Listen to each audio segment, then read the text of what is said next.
ಇವತ್ತಿನ ಕಗ್ಗ ಹಿಂಗಿದೆಯಾ ಕೇಳೋಣ.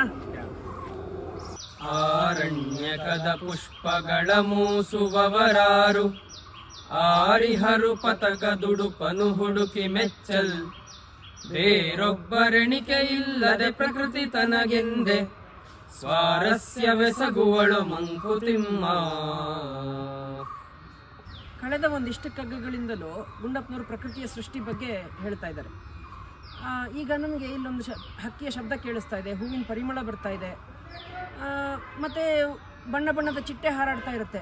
ಇದು ಯಾವುದು ಕೂಡ ಯಾರೋ ನೋಡಿ ಮೆಚ್ಚಲಿ ಅನ್ನೋದಕ್ಕೋಸ್ಕರ ಅಲ್ಲ. ಯಾರೋ ಬಂದು ಅದರ ಹೂವಿನ ಪರಿಮಳವನ್ನು ಮೂಸ್ತಾರೆ, ಹಕ್ಕಿಯ ಶಬ್ದವನ್ನು ಕೇಳ್ತಾರೆ, ಅಥವಾ ಬಣ್ಣ ಬಣ್ಣದ ಚಿಟ್ಟೆಯನ್ನು ನೋಡ್ತಾರೆ, ಮೆಚ್ತಾರೆ ಅನ್ನೋದಕ್ಕೋಸ್ಕರ ಅಲ್ಲ. ಅದು ತನ್ನ ಧರ್ಮ ಅಂಥೇಳಿ ಮಾಡ್ತಾ ಇದೆ. ಒಂದು ರೀತಿ ಯಾರ್ದೋ ಇದಕ್ಕೋಸ್ಕರ ಸ್ವಾರಸ್ಯ ಮಾಡೋವಂಥದ್ದಲ್ಲ. ಸ್ವಾರಸ್ಯ ಅನ್ನೋದು ಪ್ರಕೃತಿಯ ಒಂದು ಧರ್ಮ, ಅದನ್ನು ನಿಭಾಯಿಸ್ತಾ ಇದೆ. ನಾವು ಕೂಡ ಅದನ್ನೇ ಮಾಡೋಣ. ನಮಸ್ಕಾರಗಳು.